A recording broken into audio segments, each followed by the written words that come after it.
చక్కని సీతకి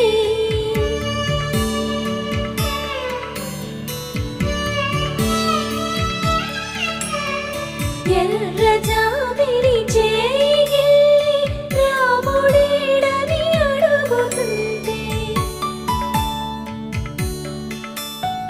చూడలేదని పెదవి చెప్పే చెప్పలేమని కనులు చెప్పే నల్ల పూసైన